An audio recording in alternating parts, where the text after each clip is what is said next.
Ya, kita mulai ya. Bismillah. Assalamualaikum warahmatullahi wabarakatuh. Innal hamdalillah nahmaduhu wa nasta'inuhu wa nastaghfiruh wa na'udzu billahi min shururi anfusina wa min sayyiati a'malina. May yahdihillahu fahuwal muhtad wa may yudlil falan tajida lahu waliyyan mursyida.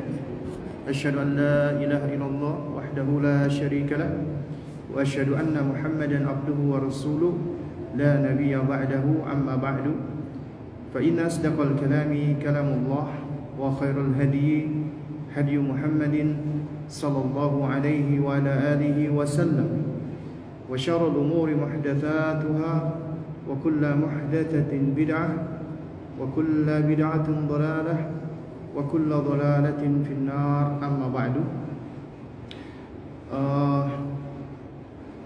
Jamaah sekalian, para ummahat dan akhwat rahimani wa rahimakumullah. Ya, alhamdulillah kita bersyukur kepada Allah Azza wa Jalla di pagi hari ini. Ya, kita diizinkan Allah Subhanahu wa taala untuk bersua kembali melanjutkan kajian kita, yakni kita membahas tentang hal-hal yang wajib dan penting diketahui, dipahami oleh para ummahat atau ibu-ibu atau para akhwat. Dan di kesempatan ini kita insyaallah akan membahas tentang menjadi ibu yang penyabar. Ya, menjadi ibu yang penyabar. Judul menjadi ibu yang penyabar itu mudah dibuat. Dan mengatakan menjadi sosok yang penyabar juga mudah. Tidak susah. Tapi yang susah mempraktekkan, yang susah mengamalkannya. Karenanya memang sabar itu bukanlah perkara yang mudah. Namun Allah Subhanahu wa taala memberikan kemudahan bagi siapa saja yang Allah kehendaki. Ya. Nah, oleh karena itu insyaallah di pagi menjelang siang hari ini kita akan berbicara tentang ya kesabaran dan bagaimana seharusnya sebagai seorang muslim dan muslimah, ya khususnya para ibu, agar bisa belajar untuk bersabar. Ya. Nah, jamaah sekalian yang dimuliakan Allah Subhanahu wa taala, jika kita perhatikan ya di dalam Al-Qur'anul Karim, ya, jika kita menengok ya, membuka dan menelaah di dalam Al-Qur'an, Allah Subhanahu wa taala itu menyebutkan kata sabar dengan sejumlah derivatnya. Itu setidaknya sebanyak 99 kali. Ya, dari kata sabar.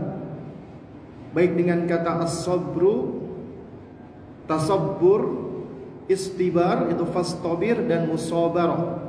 Ya. Dan Allah Subhanahu wa taala menyebutkan kata ya sabar sendiri itu di dalam sejumlah ayat dengan makna yang menunjukkan urgensinya atau pentingnya. Nah, di antaranya misalnya kalau kita tengok nih di dalam surat Al-Baqarah, ya, ayat ke-45, Allah Subhanahu wa taala berfirman, "Wasta'inu bis-sabri was-salati wa innaha lakabiratun illa 'alal khashi'in." Kata Allah Subhanahu wa taala, ya, beristi'anahlah. Artinya apa? Artinya mintalah tolong kepada Allah Subhanahu wa taala dengan cara sabar dan salat. Ini menarik. Di dalam ayat ini Allah Subhanahu wa taala mendahulukan sabar dulu sebelum Allah memerintahkan salat. Ya, padahal kita diperintahkan oleh Allah Subhanahu wa taala untuk apa? Untuk beristi'anah, meminta tolong. Namun meminta tolong kepada Allah dengan cara salat dan sabar. Ini sebagaimana disebutkan oleh Al-Allamah Abdurrahman bin Nasir As-Sa'di rahimahullahu taala. Beliau mengatakan ketika menafsirkan ayat ini, amarahumullahu ayyasta'inu fi umurihim kulliha bis-sabri bi jami'i anwa'ihi. Allah Subhanahu wa taala memerintahkan mereka agar meminta tolong kepada Allah di dalam segala urusan mereka semuanya dengan kesabaran dengan berbagai macam bentuknya. Artinya sabar itu memiliki berbagai macam bentuk. Wa huwa sabru ala ta'atillahi hatta yu'diha, yaitu dengan cara bersabar di dalam melaksanakan ketaatan kepada Allah. Sabar di dalam ketaatan kepada Allah sampai mampu untuk melaksanakannya. Was-sabru an ma'siyatillahi hatta yatrukaha, dan sabar dari kemaksiatan kepada Allah sampai mampu untuk meninggalkannya. Was-sabru ala aqdarillahi al-mu'lama hatta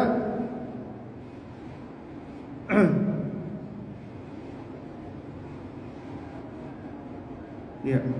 Was-sabru ala aqdarillahi, dan bersabar atas takdir-takdir Allah Subhanahu wa taala yang al-mu'limah, yang dirasakan pedih ya, sampai dia mampu untuk melewati atau melaluinya. Nah, kemudian kata Syekh Abdul Rahman bin Nasir As-Sa'di rahimahullah, fa bisabri wa habsin nafsi ala ma amara Allah bisabri alaihi ma'unatun 'azimah ala kulli amrin minal umuri. Dan dengan sabar dan menahan diri atas apa yang Allah putuskan, ya, apa yang Allah perintahkan untuk bersabar di atasnya, itu mengandung ma'unah, pertolongan Allah yang besar, ya, atas segala sesuatunya, atas segala urusannya. Kemudian kata Syekh Abdul Rahman bin Nasir As-Sa'di, wa may yatasabbara, dan siapa yang mau belajar bersabar, maka apa hasilnya? Yusbiruhullahu ta'ala, Allah akan menjadikan dia sabar. Ya, ini kaidah ini. Siapa yang mau belajar, berlatih untuk bersabar, Allah akan menjadikan dia sabar. Artinya kesabaran itu juga diraih, diperoleh dengan cara berusaha, berlatih, berupaya. Wa kadzalika as-salatu, demikian pula dengan salat, allati hiya mizanul iman, yang merupakan timbangan keimanan.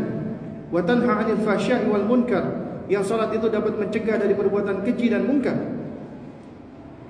Yusta'anu biha ala kulli amrin minal umuri, ya. Suaranya kurang jelas ya? Oh, begitu yang di Zoom. Nah,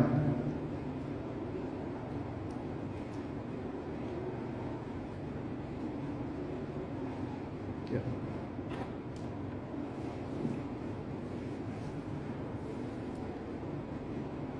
Nah, jadi solat itu mencegah perbuatan fahsya dan mungkar, keji dan mungkar. Yusta'anu biha ala kulli amrin minal umur, yang mana hendaknya seorang hamba itu beristi'anah, meminta tolong kepada Allah dengannya, dengan cara dia solat, ya, atas segala urusannya. Wa innaha ay salat lakabiratun, dan sesungguhnya salat itu adalah suatu perkara yang berat. Ya, dikatakan lakabiratun ay syaqatun, yaitu berat, ya, illa 'alal khashiyin, kecuali bagi orang-orang yang khusyuk. Nah, ini jadi kita diberikan kunci ini oleh Allah Subhanahu wa taala. Melaksanakan salat itu berat, enggak mudah. Tapi ternyata bagi orang-orang yang khusyuk itu mudah. Makanya dikatakan fa innaha sahlatun 'alaihim wa khafifatun. Sesungguhnya salat itu ringan dan mudah bagi mereka orang-orang yang khusyuk. Li'anna al-khusyu'a wa khasyatallah wa raja'a ma'indahu yujabu lahu fi'luha, ya, munsyarihan sadruhu.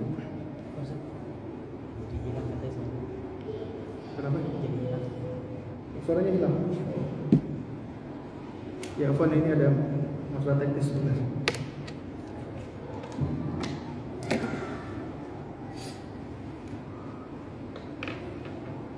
Ada bluetoothnya enggak? Enggak.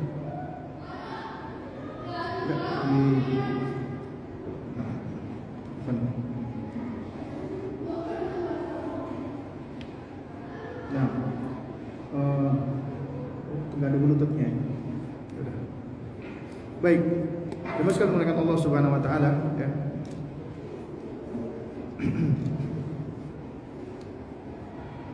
Kedengaran?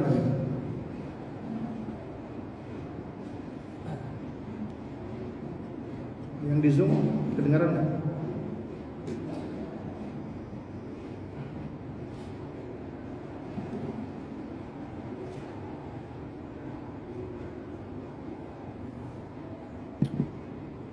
Nah, betul ya.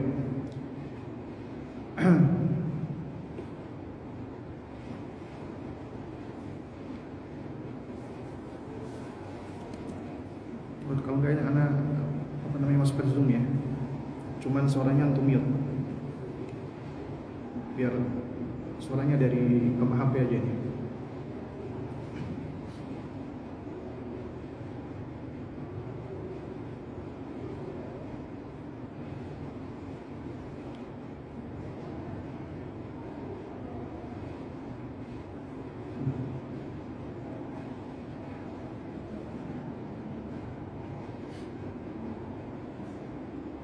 Ya, 6.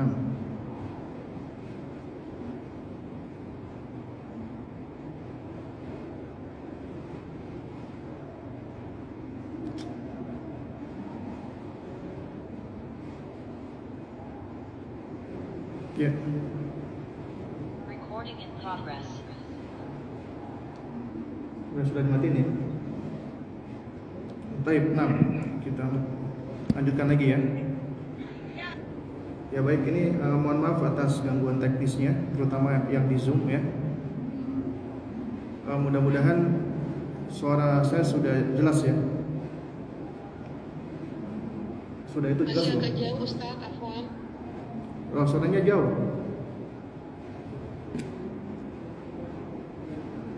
Ya. Nah, baik.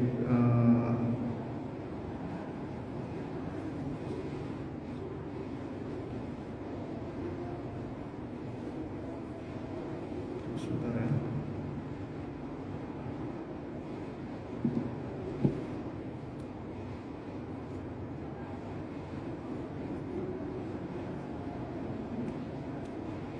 Ya, sekarang gimana? Suaranya gimana sekarang?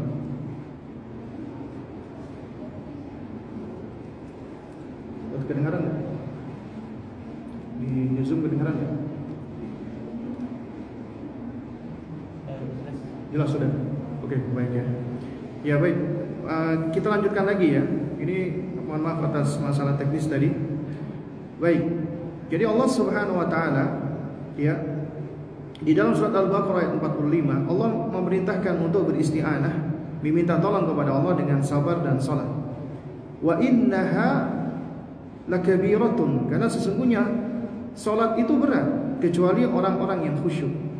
Di sini Allah menerangkan bahwasannya ya substansi daripada salat itu adalah khusyuk, tumakninah. Ya, fokus konsentrasi menghadirkan hati karena kita sedang menghadap Allah Subhanahu wa taala. Dan ini adalah bagian dari ihsan, yaitu anta'budallaha ka'annaka tarahu fa in lam takun tarahu fa innahu yaraka. Ya, Anda berusaha untuk beribadah kepada Allah seakan-akan Anda melihatnya, kalau enggak mampu Allah melihat Anda. Jadi kita hadirkan kita sedang menghadap Allah. Itulah khusyuk. Dan itu berat. Ya, salat itu berat kecuali bagi orang-orang yang khusyuk. Bagi orang-orang yang khusyuk, salat itu menjadi ringan dan mudah.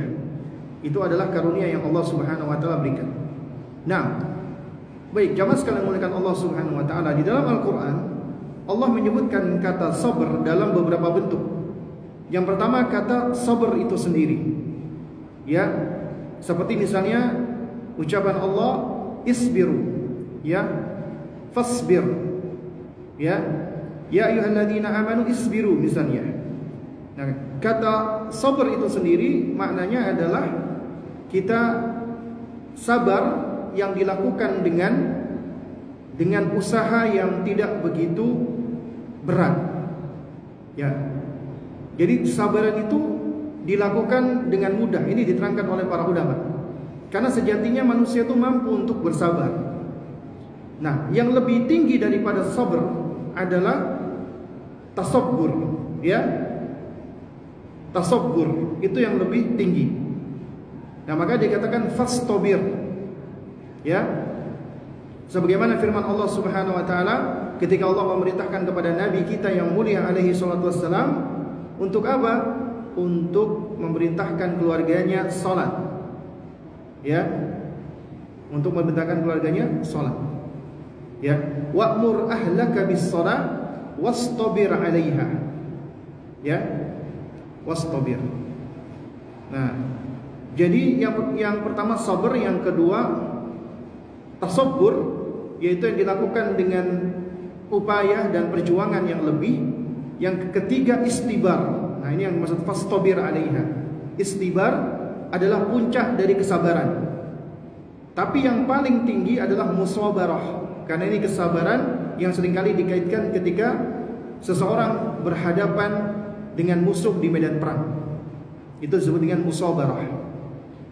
Nah, lalu kemudian diterangkan oleh para ulama, sabar itu ada 3 macam.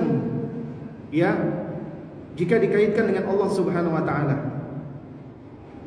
Ya, sebagaimana firman Allah Subhanahu wa taala, ya, afwan, ya, yang pertama adalah as-sabru billah.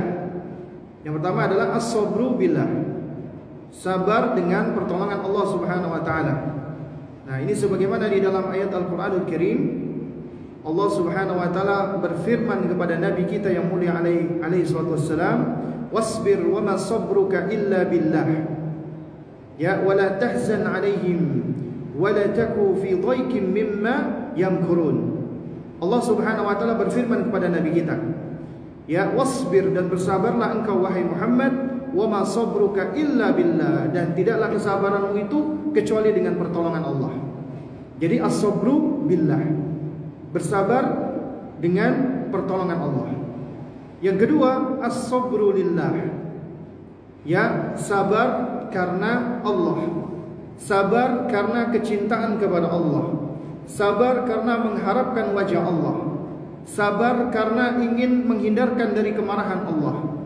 Sabar bukan karena untuk menonjolkan diri, pamer, ria, supaya dipuji, tidak. Sabar karena Allah Subhanahu wa taala. As-sabru lillah. Ya. Dan ini adalah hakikat daripada kesabaran yang sebenarnya. Yang ketiga, as-sabru ma'allah. As-sabru ma'allah, yaitu kesabaran bersama dengan syariat Allah, hukum-hukum Allah secara konsisten. Inilah pembagian sabar ketika dikaitkan dengan Allah Subhanahu wa taala. Dan jamaah sekalian muliakan Allah Subhanahu wa taala, kalau kita perhatikan, ya, ini kita sedikit mengulang, ya, murajaah, ya, di bahasan-bahasan kita yang sebelumnya. Kita tahu bahwasanya ibadah itu punya 2 bagian. Ya, punya 2 bagian, nisfan. Nisful awal huwa syukru. Ya, bagian pertama adalah syukur kepada Allah. Dan ini adalah perkara yang perlu untuk selalu kita pupuk dan kita ajarkan. Kita pupuk di dalam diri kita dan kita ajarkan kepada anak-anak kita.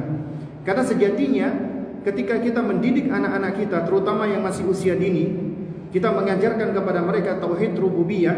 Allah mencipta kamu, ya nak. Allah menciptakan kamu, menciptakan tubuh kamu, kaki kamu, tangan kamu, sehingga dengan anggota tubuhmu, dengan kakimu, dengan tanganmu, kamu bisa melakukan ini dan itu. Itu tujuannya apa sih? Tujuannya setelah, ya, anak-anak itu mengenal penciptanya, kemudian mencintai penciptanya, mahabbatur rahman, maka yang dituju darinya adalah asyukru, syukur kepada Allah, membangun rasa syukur.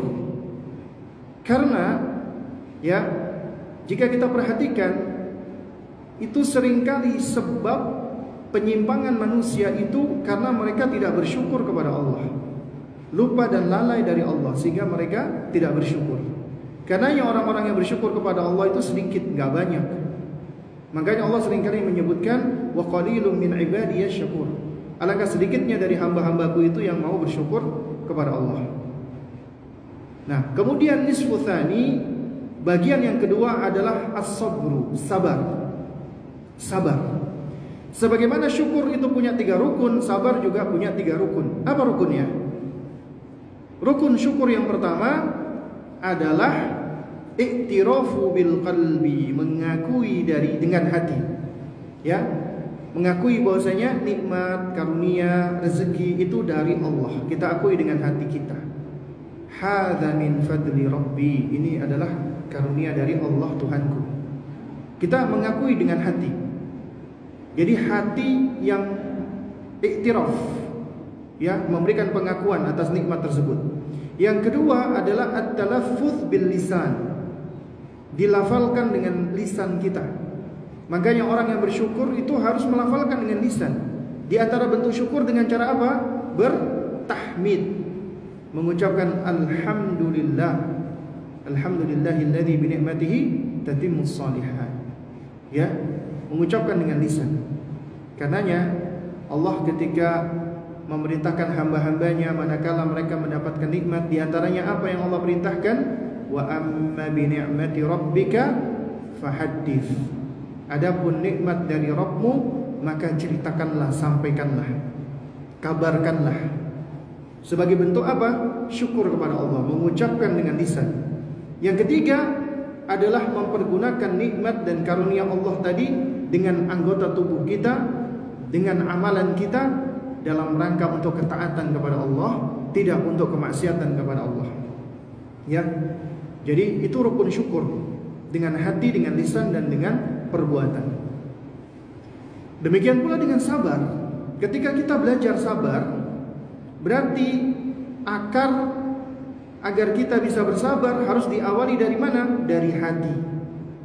Kita kita menahan hati kita, ya, dari marah, kesal, dan emosi-emosi yang lainnya yang muncul.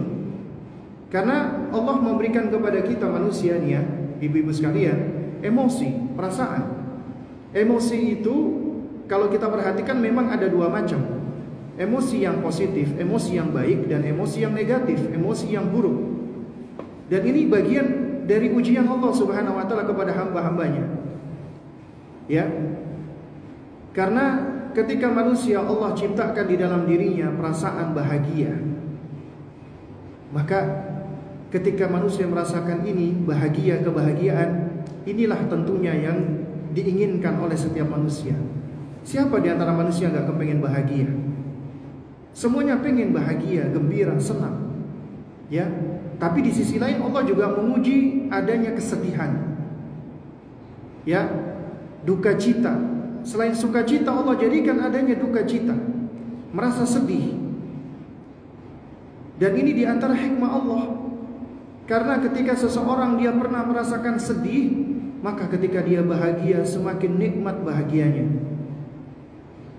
Dan juga ketika Allah menciptakan adanya kebahagiaan, maka ketika dia mendapatkan kesedihan, maka dia pun akan tetap optimis. Hari ini aku bersedih, kelak insya Allah aku akan mendapatkan kebahagiaanku kembali. Nah, jadi ketika Allah menciptakan ya perasaan itu ada yang saling berlawanan, itu semua tidak lepas dari hikmah Allah. Ya, hikmahnya Allah untuk menguatkan nikmat. Karena dengan kita merasakan lelah, kita akan semakin nikmat ketika beristirahat. Dan juga manakala kita merasakan nikmatnya nikmatnya istirahat, karena kita sebelumnya telah berlelah-lelah, bersusah-susah. Dan juga manakala kita mendapatkan keberhasilan, itu semua tidak lepas dari setelah kita berupaya dan mengalami begitu banyak kegagalan-kegagalan, sehingga akhirnya keberhasilan itu menjadi semakin nikmat. Ya. Nah, oleh karena itu Allah Subhanahu wa taala memberikan dan menciptakan dan menanamkan di dalam diri kita emosi-emosi tadi. Ya, emosi marah, sedih, khawatir, takut.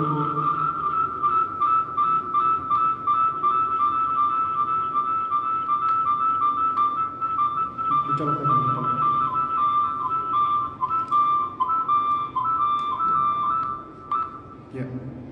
Baik, jamaah sekalian dimuliakan Allah Subhanahu wa taala. Ya, jadi dengan adanya emosi-emosi tadi, dengan dengan Allah menciptakan perasaan-perasaan ini, itu agar manusia itu juga mereka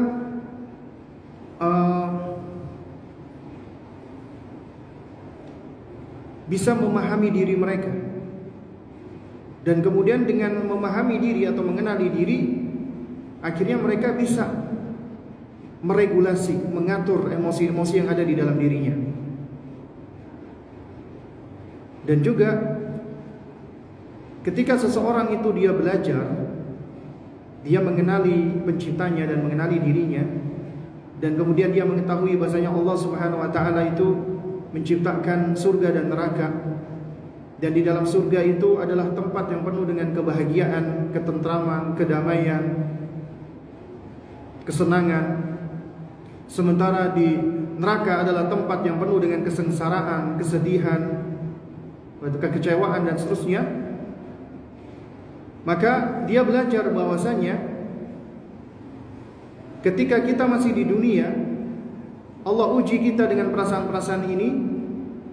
Maka ketika dia merasakan bahagia, dia sadar bahwasanya kebahagiaan inilah yang hendak aku cari, kebahagiaan inilah yang hendak aku raih, dan aku ingin bahagia untuk selamanya. Tapi selama aku masih hidup, maka Allah akan menguji aku dengan kesedihan-kesedihan. Dan kebahagiaan ini tidak akan diraih keabadiannya kecuali oleh ahlul jannah, para penghuni surga. Sehingga kita pun akhirnya menginginkan bisa menjadi penghuni surga. Karena dengan menjadi penghuni surga, kita akan bahagia untuk selamanya. Demikian pula ketika Allah uji kita dengan kesedihan. Ya, kesedihan ini adalah apa yang akan dirasakan oleh para penghuni neraka. Karena ahlul jannah, bagi mereka wala khaufun alaihim wala hum yahzanun. Tidak ada ketakutan bagi mereka dan mereka pun tidak akan bersedih hati. Sebaliknya ahlun neraka, ahlun nar, mereka sedih, mereka sengsara. Dan kesengsaraan, kesedihan mereka adalah abadi.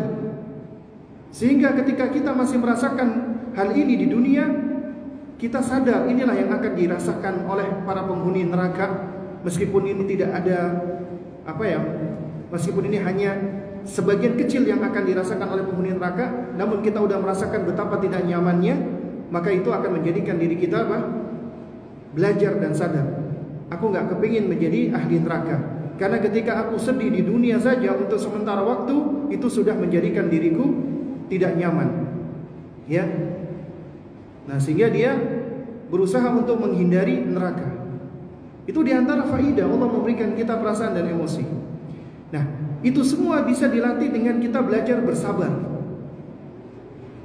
Dan sabar itu tadi sebagaimana syukur ada 3 rukun. Rukun pertamanya adalah menahan hati. Yang pertama hati dulu, dari marah, kesal, kecewa, terutama terhadap keputusan Allah. Yang kedua, sabar di dalam menahan lisan, dari berkeluh kesah, dari memprotes keputusan Allah, dari marah-marah dan seterusnya. Ya, karena sabar itu kan maknanya adalah al-habs, menahan diri. Yang pertama tadi menahan hati, yang kedua menahan lisan, yang ketiga menahan tubuh, anggota badan dari bermaksiat, dari menzalimi orang, dari melakukan keburukan-keburukan. Nah, sabar pun juga demikian, melibatkan hati, lisan dan anggota tubuh atau badan. Ya. Nah, inilah ibadah. Ya, jadi ada 2 nisf, ada 2 bagian, syukur dan sabar. Apabila ini terhimpun kepada seorang muslim, maka sejatinya ibadahnya adalah ibadah yang sempurna. Ya. Dan itu melibatkan hati, lisan dan anggota tubuh.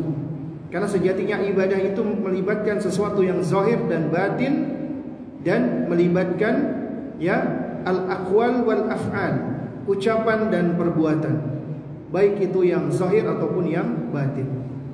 Nah, jadi jamaah sekalian, para ummahat ya dan akhwat rahimani wa rahimakumullah, ya.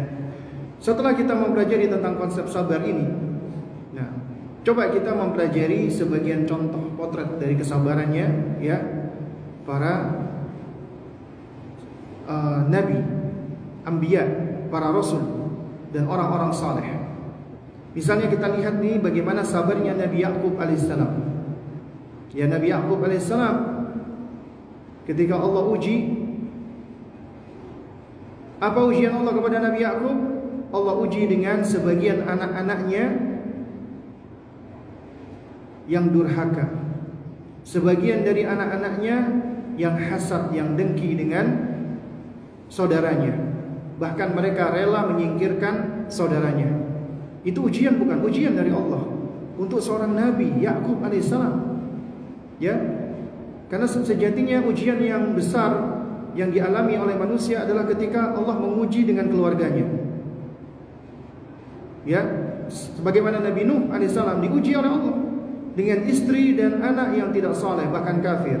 Demikian pula Nabi Lut alaihissalam diuji dengan istri yang juga tidak saleh, yang tidak soleha dan juga tidak taat. Demikian pula Nabi Yakub alaihissalam, Allah uji dengan sebagian dari putra-putranya yang durhaka, yang tidak taat, bahkan pendengki. Ini bagian dari ujian Allah Subhanahu wa taala. Lalu kita belajar nih bagaimana seorang ayah Yakub alaihissalam menghadapi anak-anaknya, yang mana anak-anaknya ini Nabi Yakub tahu, beliau berfirasat mereka ini akan berbuat keburukan kepada Nabi Yusuf alaihissalam. Ya, kalau kita ambil pelajaran ya dari surat Yusuf misalnya di sini ya. Nah, ini banyak sekali pelajaran yang bisa kita ambil, ya. Yang pertama, kita bisa lihat ya bagaimana kedekatan seorang ayah dengan anak, ya. Sebagaimana ditunjukkan antara Yusuf dan Yakub alaihi wassalam. Ini bisa kita lihat mulai dari misalnya ayat keempat. Allah Subhanahu wa taala ketika mengisahkan Nabi Allah Yusuf, "Idzu qala Yusuf li abihi ya abati inni ra'aitu ahada 'asyara kawkaba wasy-syamsa wal qamara ra'aituhum li sajidin." Ingatlah ketika Yusuf berkata kepada siapa? Ayahnya. Ini menunjukkan akan adanya hubungan antara anak dan ayah. Dan perhatikan bagaimana ketika Yusuf alaihissalam beliau menceritakan mimpinya bukan kepada ibunya loh. Kan seringkali anak itu cenderung dekat sama ibunya, umumnya kan seperti itu. Tapi kalau kita lihat di Al-Quran, kisahnya orang-orang saleh itu menunjukkan kedekatan ayah dengan anaknya. Ya, kedekatan anak dengan ayahnya, sebagaimana dicontohkan oleh Ibrahim dan Ismail, Luqman dan putranya, ya, Yakub dan Yusuf alaihi salam, ya. Makanya Allah contohkan di sini. Ingatlah ketika Yusuf berkata kepada abinya, "Ya abati, wahai ayahanda." Itu panggilan yang sopan seorang anak kepada ayahnya, yang menunjukkan ta'zim, pengagungan, penghormatan kepada ayahnya. Kemudian Nabi Yusuf curhat kepada ayahnya, "Inni ra'aitu ahda asyara kawkaba." Ya ayah, aku melihat ada 11 bintang, wasyamsa, matahari, wal qamar, dan bulan, ra'aituhum li sajidin. Aku melihat mereka semua sujud kepadaku. Nah, Nabi Yusuf tahu abinya ini sosok nabi yang pintar mentakbir mimpi. Ya, dan beliau ingin tahu jawabannya. Beliau lihat di dalam mimpinya itu unik. Kenapa ada bintang 11 biji, matahari dan bulan sujud kepadaku? Kemudian apa ucapan Yakub alaihissalam? Coba Anda perhatikan.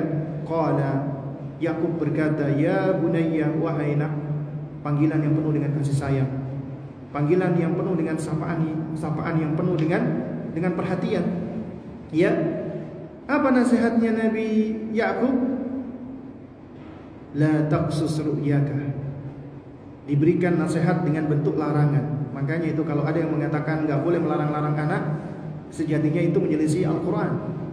Karena yang namanya nasihat itu nggak lepas dari yang namanya perintah atau larangan atau kedua-duanya.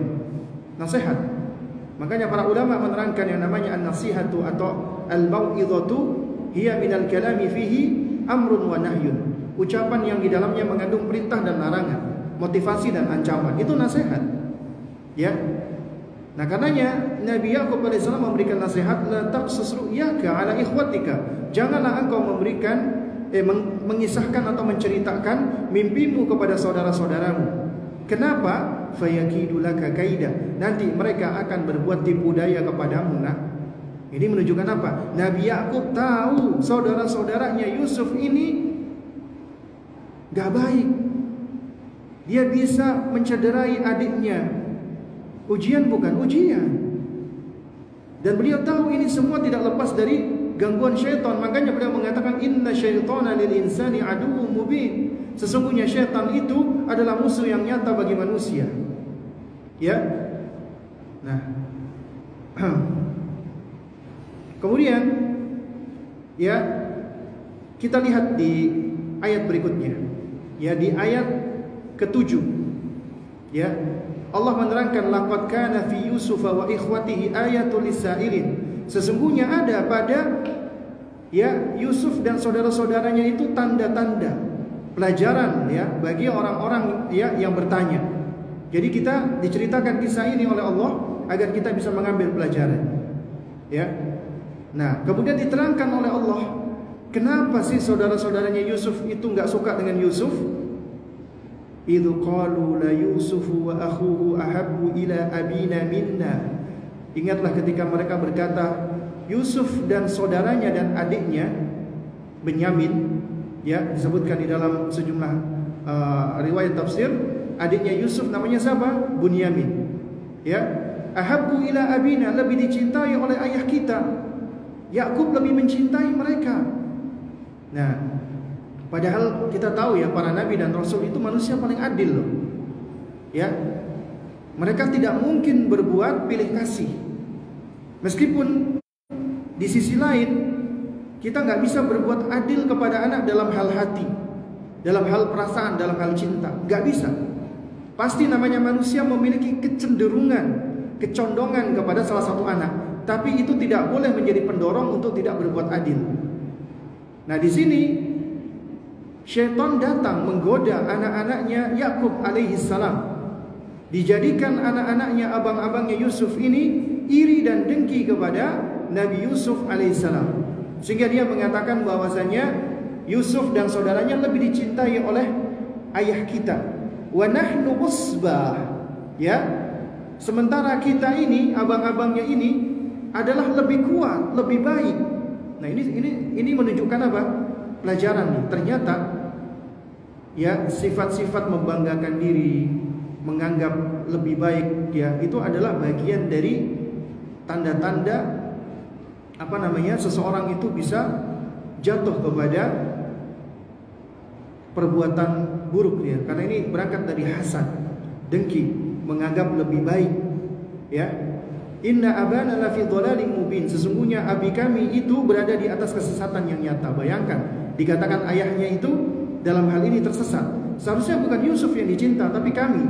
Para ulama menerangkan bahwasanya Nabi Yakub alaihissalam memiliki 2 istri. Nah, ini abang-abangnya ini dari istri yang pertama, sementara Yusuf dan adiknya dari istri yang lain. Ya, dan mereka menganggap bahwasanya anak-anak dari istri yang pertama itu yang lebih utama, lebih istimewa. Ya. Akhirnya syaitan pun datang, ya, mengajak mereka untuk membunuh Yusuf. Uqtulu Yusufa, ya, bunuhlah Yusuf, atau abitrahuhu ardhan yakhlu lakum wajhu abikum wa takunu min ba'dihi qauman salihin. Ya, atau buang saja Yusuf ya di tempat yang enggak ada orang. Kenapa? Nah, ini caranya syaitan, supaya nanti perhatian ayahmu itu tertumpah kepada kalian, dan setelah itu kalian tobat menjadi orang-orang yang saleh. Nah, ini diantara cara-caranya syaitan ya. Ya. Kemudian qala qailun minhum la taqtulu Yusufa. Ya, ada salah seorang dari mereka mengatakan jangan bunuh Yusuf. Ya, wa alquhu fi ghayabatil jubbi yaltaqithu ba'du sayyarah in kuntum fa'ilin. Ya, namun ya buang saja, masukkan saja dia di sumur agar nanti dipungut oleh orang-orang yang sedang melakukan perjalanan jika kalian benar-benar kepengen melakukan hal tersebut. Ya. Nah, kemudian coba perhatikan bagaimana cara mereka membujuk ayahnya. Padahal ayahnya ini tahu, Yakub ini tahu, abang-abangnya Yusuf ini itu punya niat yang jelek kepada Yusuf. Nah, kemudian coba perhatikan bagaimana cara abang-abangnya Yusuf membujuk abinya.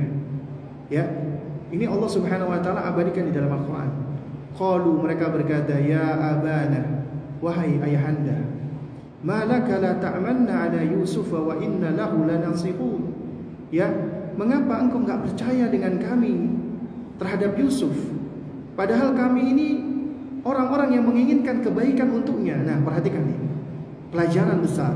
Tidak semua orang yang dia mengatakan kepada Anda ingin kebaikan buat Anda sebenarnya demikian. Ya. Tidak semua orang yang mengatakan aku ingin menasehati kamu itu memang benar kondisinya. Artinya dia benar-benar jujur dengan nasihatnya. Jadi tidak semua orang seperti itu. Ini diantara pelajaran. Karena bisa jadi ada orang-orang yang mengaku-ngaku pengen kebaikan, tapi sejatinya dia menginginkan keburukan untuk kita. Sehingga kita tetap perlu waspada dan hati-hati. Nah, kemudian bagaimana cara mereka membujuk ayahnya? Setelah dikatakan kami ini kepingin kebaikan untuk Yusuf, kenapa kok Anda tidak percaya wahai ayah Anda? Arsilhu ma'ana ghadan. Biarkan Yusuf pergi bersama kami besok. Untuk apa? Yarta wa yal'ab. Agar Yusuf bisa bersenang-senang dan bermain. Karena Yusuf masih anak-anak. Nabi Yakub ini seorang alim, bijaksana. Dia tahu anak-anak itu usianya bersenang-senang dan bermain-main. Sehingga sungguh sangat aneh apabila ada orang tua di zaman sekarang, ketika anaknya hendak bermain-main dan bersenang-senang, dilarang. Padahal itu usia mereka untuk bermain-main dan bersenang-senang. Gak boleh dilarang, tapi difasilitasi. Ya, karena bermain itu bagian dari belajarnya anak-anak usia dini ya, bukan udah gede. Ya, ini dipahami oleh Yakub alaihissalam.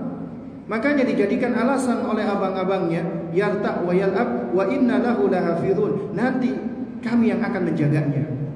Kami yang akan jaga Yusuf. Kemudian apa kata Nabi Yakub alaihissalam? Qala inni la yahzununi an tadhhabu bihi wa akhafu an ya'kulahu dhi'b wa antum anhu ghafilun. Ya, aku sesungguhnya ya khawatir dengan kepergian kalian bersama Yusuf. Itu bisa membuat aku sedih. Dan kemudian aku khawatir Yusuf dimakan serigala sementara kalian kalian lengah darinya. Qalu la in akalahu dhi'bu wa nahnu asbah inna idzan la khasirun. Wahai ayah, kalau benar-benar Yusuf dimakan serigala padahal kami ini anak-anak yang kuat, maka sungguh kami orang-orang yang rugi. Lihat bagaimana mereka memujuk ayahnya. Nah, intinya ya jamaah sekalian, ini ujian loh buat Nabi Yakub alaihissalam. Ya. Sehingga akhirnya Nabi Yakub mengizinkan dan mereka pun akhirnya berbuat makar. Dibuanglah Yusuf di sumur. Kemudian mereka pun mengambil pakaiannya Yusuf dan dilumuri dengan darahnya serigala. Kemudian mengatakan bahwasanya ya serigala telah memangsa Nabi Yusuf alaihissalam. Ya. Nah, lantas kemudian apa yang terjadi ketika mereka membawa bajunya Yusuf dengan darah palsu? Qala bal sawwalat lakum anfusukum amran fasabrun jamil wallahu almusta'anu ala ma tasifun. Wa ja'u ala qamisihi bidamin kadhib. Mereka abang-abangnya Yusuf datang membawa baju gamisnya Yusuf dengan darah palsu. Qala Yakub berkata, bal sawwalat lakum anfusukum amran. Sesungguhnya kamu sendiri, kalian sendirilah yang menganggap baik perbuatan buruk kalian itu. Fasabrun jamil. Maka kesabaran yang baik, kesabaran yang indah itulah kesabaranku. Wallahul musta'anu ala ma tasifun. Dan Allah lah yang satu-satunya dimohon pertolongannya ya atas apa yang kalian ceritakan. Ya. Nah, kita belajar nih tentang sabarnya Nabi Yakub alaihissalam. Bayangkan ini. Ya, Allah menguji dengan anak-anaknya. Kemudian di dalam surat Yusuf ayat 83 itu diterangkan lagi bagaimana sabarnya Yakub alaihissalam. Ya. Beliau mengatakan dengan kalimat yang serupa, qala bal sawwalat lakum anfusukum amran fasabrun jamil. Asallahu an ya'tiyani ya bihim jami'an innahu huwal alimul hakim. Yakub berkata, hanya diri kalian sendiri yang memandang baik ya perbuatan buruk itu. Maka kesabaran yang baik, sabrun jamil, itulah kesabaranku.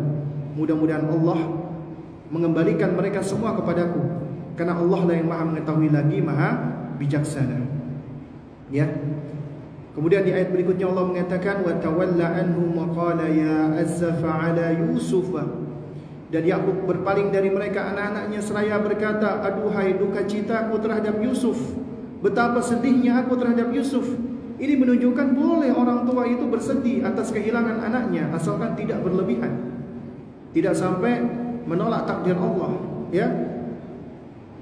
Dan ini menunjukkan sifat manusiawi seorang nabi, sekalipun bisa bersedih atas kehilangan anaknya. Ya asafa ala Yusuf, duhai alangkah besarnya duka citaku atas kehilangan Yusuf. Sampai-sampai sedihnya apa yang terjadi? Wa biyaddat aynahu minal huzni fahuwa kadhim. Dan kedua mata Yakub itu menjadi putih karena kesedihan, menjadi buta matanya. Dan beliau menahan amarahnya terhadap anak-anaknya. Wa huwa kadhim, marah besar terhadap anak-anaknya, terhadap abang-abangnya Yusuf, tapi beliau menahan amarahnya. Ini menunjukkan seorang bapak yang luar biasa. Di satu sisi sedih luar biasa atas hilangnya Yusuf, di satu sisi marahnya luar biasa kepada abang-abangnya. Beliau tetap menahan dirinya untuk tidak berkata-kata buruk ataupun menzalimi abang-abangnya. Ya. Lalu kemudian apa yang dilakukan oleh Yusuf ketika Allah menguji dengan ujian yang berat seperti ini? Qala innama ashku bathi wa huzni ila Allah wa a'lamu minallahi ma la ta'lamun. Sesungguhnya aku hanya mengadukan, aku curhat tentang kesedihanku, kesusahanku kepada Allah, dan aku tahu dari Allah apa yang kalian tidak tahu. Ini diajarkan kita bagaimana ketika seseorang bersedih, seseorang kesusahan. Ashku bathi wa huzni ila Allah. Aku adukan kesusahanku dan kesedihanku kepada Allah, bukan kepada media sosial, bukan kepada orang-orang lain, bukan kepada makhluk, tapi kepada Allah. Bukan artinya kita nggak boleh curhat.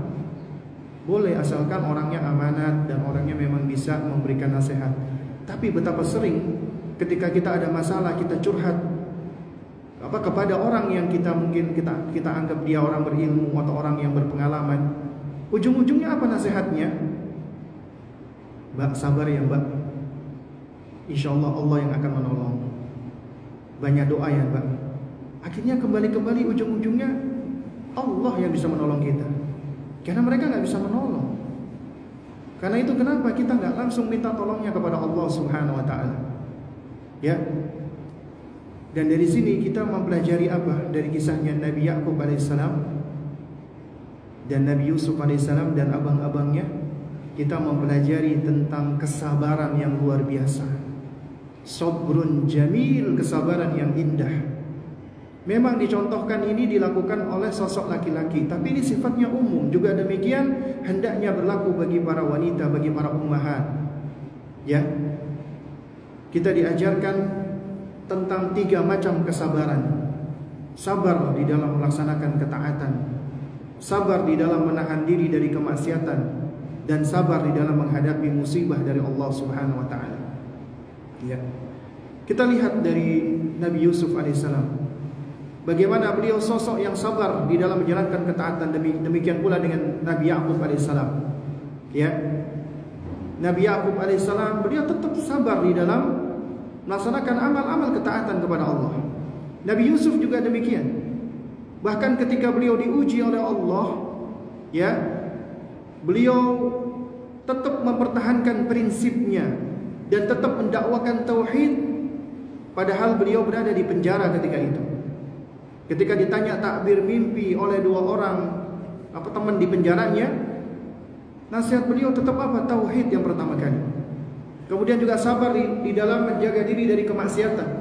Ya, bagaimana Nabi Yusuf alaihissalam beliau bisa menahan diri beliau dari godaan seorang wanita yang cantik jelita, ya, dari istri Al-Aziz yang mengajaknya kepada maksiat. Namun beliau tetap bisa bersabar.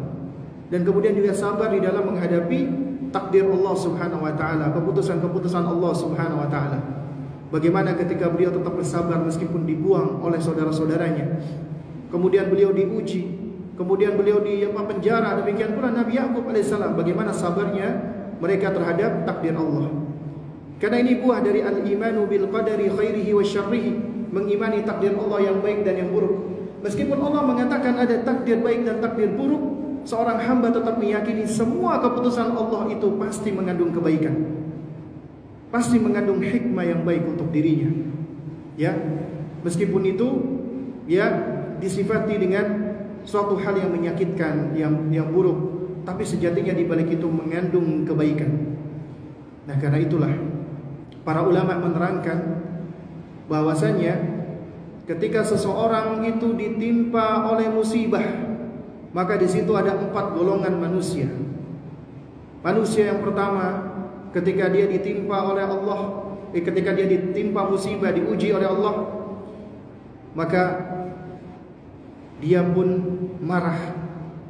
Mereka ini adalah mutasakhid, orang-orang yang marah ketika diuji, gak terima, memprotes, bahkan mengatakan, apa salahku ya Allah? Apa salahku sehingga aku diuji seperti ini? Ya, mengapa engkau teganya menguji aku seperti ini? Ini ucapan orang-orang yang kufur, ucapan orang-orang yang gak tahu diri. Ya, ketika diuji oleh Allah, dia malah memprotes Allah, mengatakan, apa salahku? Padahal salahnya banyak. Kenapa aku diuji seperti ini? Padahal dia memang layak untuk diuji. Ya, dan di balik ujian itu banyak mengandung manfaat dan pelajaran. Betapa banyak orang yang lupa diri, namun ketika diuji akhirnya dia sadar diri. Nah, ini adalah ya golongan manusia yang pertama, golongan yang paling buruk ketika diuji oleh Allah Subhanahu wa taala. Dia malah kufur kepada Allah, dia malah menentang Allah. Waliyadu billah, wa nas'alullah salaman afiyah. Yang kedua adalah golongan orang-orang yang ketika diuji oleh Allah, dia bersabar. Dan sabar itu wajib ketika manusia itu diuji oleh Allah Azza wa Jalla. Ya, dia bersabar, dan itu wajib hukumnya. Dan Allah membalas atas kesabarannya dengan pahala yang berlimpah.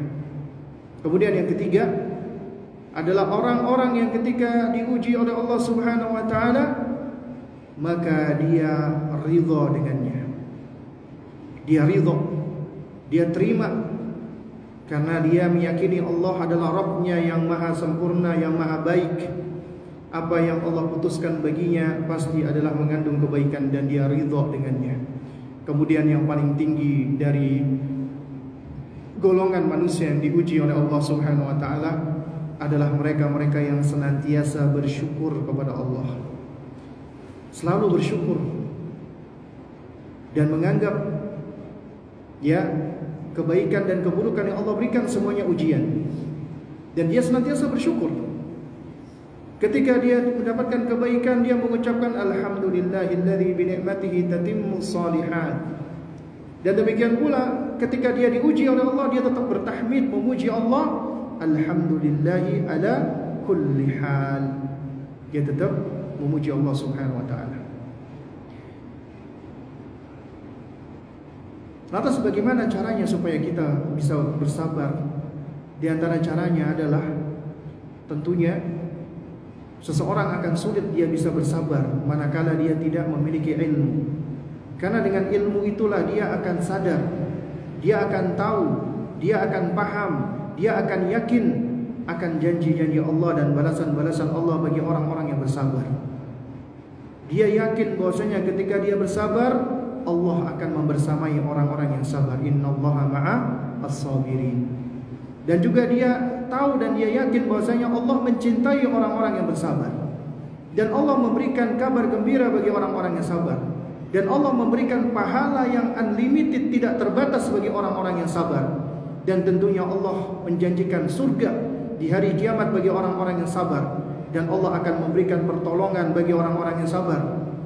Dan Allah akan membebaskan orang-orang yang sabar dari tipu daya musuh, memberikan pertolongan bagi mereka. Dan ini ya tidak mungkin bisa diketahui kecuali dengan ilmu. Nah, oleh karena itu bagaimana ibu-ibu sekalian agar kita bisa bersabar? Ya tentunya yang pertama terus belajar menuntut ilmu. Karena nanti kelak yang bisa memanage mengelola dan meregulasi emosi Anda, perasaan Anda ketika Anda lagi sedih, lagi marah, lagi kecewa, itu adalah setelah taufik dari Allah, ilmu yang akan menjadikan Anda mampu untuk mengatur emosi Anda, perasaan Anda ketika diuji ataupun dalam segala kondisi. Lalu kemudian yang kedua, dengan belajar pula Anda akan yakin, karena Allah berikan taufik dan Allah berikan ilmu yang bermanfaat kepada Anda, bahwasanya di antara buah al-imanu billah termasuk al-imanu bil qadari khairihi wa syarrihi, Anda meyakini bahwa Allah itu maha baik, Allah itu maha adil, Allah itu maha bijaksana. Gak mungkin Allah itu berbuat zalim, gak mungkin Allah itu berbuat tidak adil, gak mungkin Allah itu menganiaya hamba-hambanya. Tidak mungkin. Karenanya ketika Anda yakin Allah itu maha baik, Allah subhanahu wa ta'ala itu adalah maha adil, maha bijaksana, sehingga apapun yang Allah berikan kepada Anda akan senantiasa ridha dan bersyukur, dan sebelumnya Anda bersabar. Dan kemudian juga dengan ilmu tersebut Anda akan tahu akan balasan-balasan dari Allah subhanahu wa ta'ala. Allah azza wa jalla, ya, yang memberikan apa? Balasan, ya. Allah subhanahu wa ta'ala yang membalas dengan pahala dan ganjaran, ya. Nah, sehingga manakala kita diuji oleh Allah subhanahu wa ta'ala, kita malah bersyukur kepada Allah subhanahu wa ta'ala. Nah, lalu kemudian juga, ya, dengan kita terus belajar dan menuntut ilmu, kita akan meyakini bahwasanya ketika Allah menurunkan suatu ujian, musibah bagi kita, jadi kita yakin nih bahwasanya pertama, musibah itu adalah sesuatu yang sudah ditakdirkan Allah untuk kita. Jadi wa ma asabakum min musibatin illa biidznillah. Ya, tidaklah ada ujian yang menimpa kalian kecuali itu tentunya dengan izin Allah. Kemudian yang kedua, kalau itu takdir Allah pasti mengandung kebaikan. Ya, pasti mengandung kebaikan. Gak mungkin Allah, ya, ketika menentukan sesuatu bagi hamba-hambanya itu adalah untuk keburukan. Tidak. Nah, kemudian yang ketiga, ya, dengan Allah menguji kita berarti itu menunjukkan sejatinya Allah azza wa jalla itu menyayangi kita, mencintai kita. Ya, karena sebagaimana sabda Nabi yang mulia alaihi wasallam, innallaha idza ahabba qauman ibtalahum, sesungguhnya Allah apabila mencintai suatu kaum Allah akan mengujinya. Makanya kaum yang paling berat, yang paling dahsyat ujiannya itu bukan kita tapi para nabi dan para rasul. Kenapa? Karena ujian yang Allah berikan itu sesuai dengan tingkatan agama kita. Ya, sesuai dengan kadar keagamaan kita. Semakin berat, ya, tingkat agama kita, ujiannya semakin besar. Dan tentunya semakin besar pula pahalanya dari Allah subhanahu wa ta'ala. Ya. Nah, dan jamaah sekalian muliakan Allah subhanahu wa ta'ala, ya, sebenarnya masih banyak, ya, kiat-kiat, ya, ataupun cara-cara bagaimana kita itu bisa memupuk agar senantiasa bersabar kepada Allah, ya, bersabar atas segala keputusan Allah subhanahu wa ta'ala. Namun kunci dari itu semua adalah apa? Adalah ilmu sebenarnya, ya, ilmu. Karena ilmu itulah yang akan menerangi akal kita. Sementara akal itu diantara fungsinya Allah berikan kepada kita agar akal itu bisa mengendalikan emosi dan perasaan kita. Di antara fungsi akal itu, jamaah sekalian, adalah untuk mengendalikan emosi dan perasaan kita. Karenanya kita seringkali mendengarkan hati boleh panas tapi kepala harus dingin, tetap dingin. Kenapa?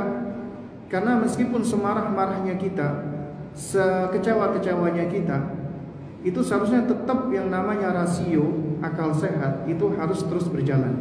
Tapi seringkali manusia itu malah akalnya dikalahkan oleh emosinya, ya, akalnya tenggelam sehingga dia lebih mendahulukan emosi dan perasaannya. Dan ini seringkali ya itu dialami oleh wanita, karena wanita itu lebih condong mereka didominasi oleh perasaannya dibandingkan oleh akalnya. Ya, ini diantara sifat atau karakter yang seringkali disinggung oleh para ulama, meskipun tidak mutlak demikian, tapi umumnya demikian. Ya, jadi wanita itu lebih cenderung mereka dikuasai oleh emosi dan perasaan. Ya, sementara laki-laki itu disebutkan mereka lebih sering untuk berlogika, tapi tidak semuanya seperti itu juga ya. Ya, soalnya juga ini banyak faktor yang mempengaruhi. Bisa jadi juga ada laki-laki itu yang gampang marah, gampang emosian, gampang baperan. Ya, itu karena apa? Karena memang akibat dari pola asuh, dari pendidikan, keluarga, dari lingkungan sekitar ya, sehingga akhirnya mereka memiliki sifat-sifat seperti ini. Ya. Sementara bisa jadi juga ada wanita yang kelihatan lebih mandiri, lebih dewasa, lebih tangguh, lebih logis daripada laki-laki. Itu semua tidak lepas dari pola asuh.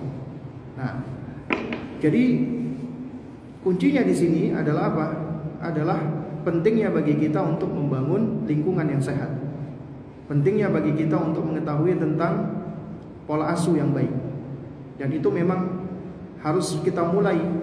Kalau misalnya kita dahulu dididik oleh orang tua kita dengan cara-cara yang kurang hikmah, maka sekarang saatnya kita memutus ya tali ketidakhikmahan itu dengan kita terus belajar, kemudian kita berusaha untuk mempraktekkan apa yang paling baik dan apa yang lebih hikmah dan lebih ilmiah ketika kita mendidik anak-anak kita, sehingga dengannya kita akan bisa menjadi orang tua yang lebih baik lagi, dan kita bisa menjadi ibu yang lebih penyabar di dalam menghadapi anak-anaknya. Nah, ini udah ada pertanyaan. Bagaimana dari 3 rukun sabar itu salah satunya belum terpenuhi? Misalnya dari menahan lisan, apa yang harus dilakukan? Ya istighfar kepada Allah Subhanahu wa taala. Jadi yang namanya rukun ya ibu-ibu sekalian, rukun itu apabila salah satu dari rukun itu hilang, maka hilang keseluruhannya. Ya, kayak misalnya ini ada rukun salat, ya. Ya, misalnya di antara rukun salat itu adalah membaca Al-Fatihah. Apabila seseorang tidak membaca Al-Fatihah, maka salatnya enggak sah. Salatnya batal. Ya. Dia harus mengulangi lagi salatnya. Ya. Juga sama dikatakan rukun iman, apabila ada salah satu dari keimanan itu yang tidak diimani, maka hilang imannya semuanya. Dia menjadi kafir. Ada orang yang tidak mengimani hari kiamat, kafir. Ada orang yang tidak mengimani malaikat, kafir, meskipun dia mengimani Allah Subhanahu wa taala. Dan ada orang yang tidak mengimani takdir Allah, langsung kafir. Ya, juga sama dengan rukun Islam, ya. Jadi ada orang misalnya dia mengucapkan 2 kalimat syahadat, namun dia tidak meyakini tentang kewajiban zakat, atau tidak meyakini tentang kewajiban haji, tidak meyakini tentang kewajiban sholat, ya, maka dia telah kafir meskipun dia sholat. Dia sholat tapi dia mengatakan sholat itu enggak wajib, maka dia telah kafir, runtuh Islamnya. Juga demikian ketika para ulama menyebutkan itu sebagai rukun, misalnya rukun kesabaran. Apabila ada orang ya dia tidak mampu untuk menjaga lisannya, maka sejatinya itu enggak sabar namanya. Dan makanya fundamen daripada kesabaran itu ada di dalam hati.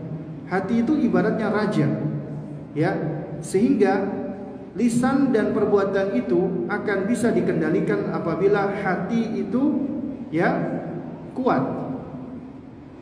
Nah, jadi kalau dikatakan salah satunya belum terpenuhi, misalnya menahan lisan, nah berarti ketika seseorang tidak bisa menahan lisannya, itu juga berangkat dari hati juga sebenarnya.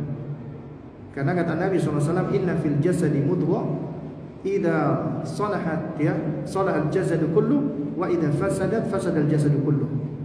Sesungguhnya di dalam tubuh itu ada segumpal daging, jika baik maka baik semuanya, jika buruk maka buruk semuanya. Nah, meskipun memang bisa jadi mungkin hatinya dia sudah mampu untuk menahan diri, tapi karena beberapa faktor ya, misalnya karena memang udah menjadi kebiasaan, atau dia spontan nih tiba-tiba marah.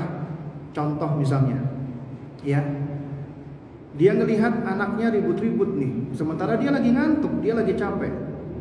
Nah tiba-tiba dia langsung bangkit emosinya, marahnya, langsung berteriak ke anaknya, diam kamu, bikin ribut aja kamu nak. Nah itu adalah apa? Suatu hal yang spontan. Mungkin secara asal dia hatinya itu adalah sudah bisa menerima hal ini, tapi tiba-tiba karena ada kondisi-kondisi dia akhirnya keluar emosinya, ya. Nah ini berarti apa? Berarti memang yang namanya kesabaran itu juga ada ujiannya. Dan sebagaimana iman itu bisa bertambah dan berkurang, juga demikian pula dengan kesabaran. Semakin besar pemahaman kita, ma'rifah kita tentang diri kita dan juga tentang tentang Islam, maka akan semakin besar juga peluang kita untuk bisa lebih bersabar, belajar bersabar, ya. Nah oleh karena itu apabila misalnya kita tersulut dan spontan kita marah, misalnya kita marah, kita memaki, maka apa yang kita lakukan? Segera ketika kita sadar, dan insya Allah kita pasti akan sadar, Allah yang memberikan kesadaran, taufik, ya, dan ini tanda kebaikan Allah. Segera kita beristighfar kepada Allah, bertaubat kepada Allah, minta maaf kepada Allah.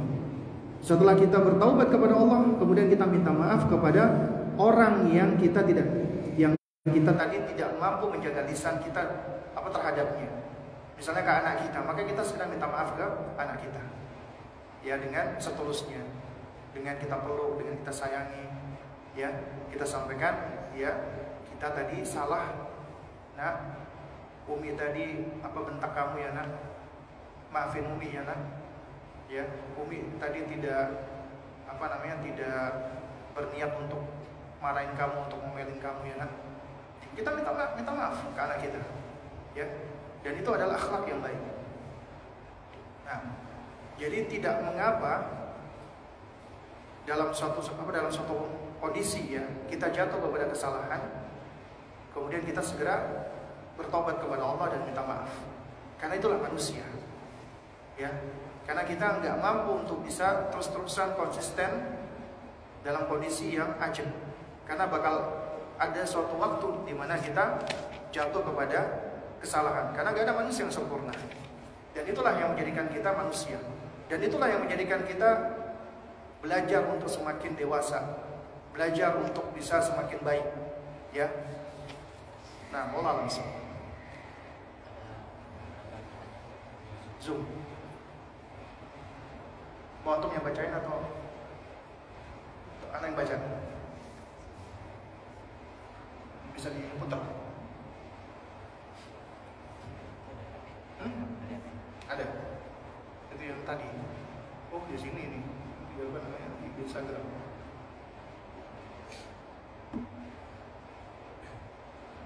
Pertanyaan dari Zoom. Coba ini antum putar aja. Bisa kan? Kita lihat. Gimana? Di chat. Baik, ini ada pertanyaan dari Zoom, ya.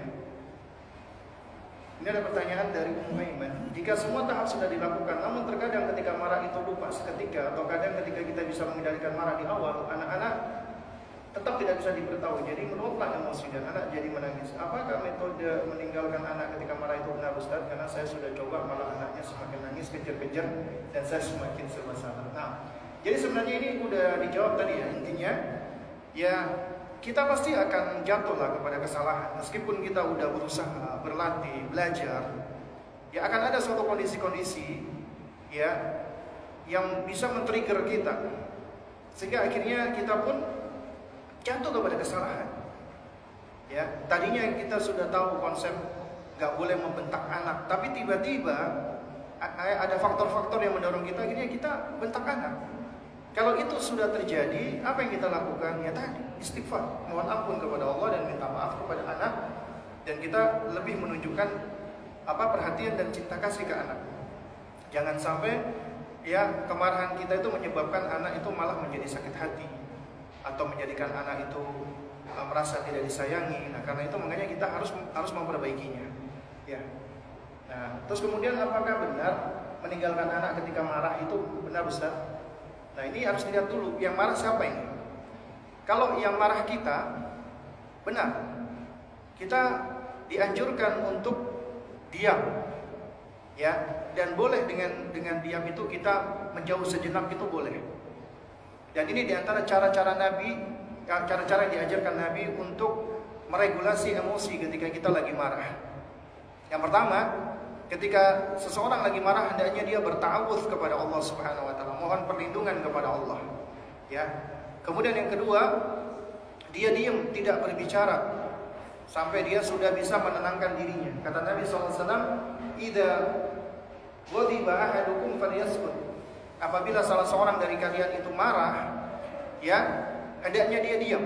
Jangan ngomong dulu, jangan menasehati anak ketika lagi marah, lagi emosi. Jangan, ya,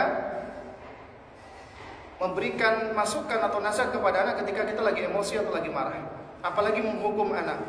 Menghukum anak ketika kita lagi emosi, hukuman itu alih-alih menjadi ta'diban, menjadi pendidik, tapi malah menjadi ta'dzib, ya, yang bisa menyakiti dan menyiksa mereka.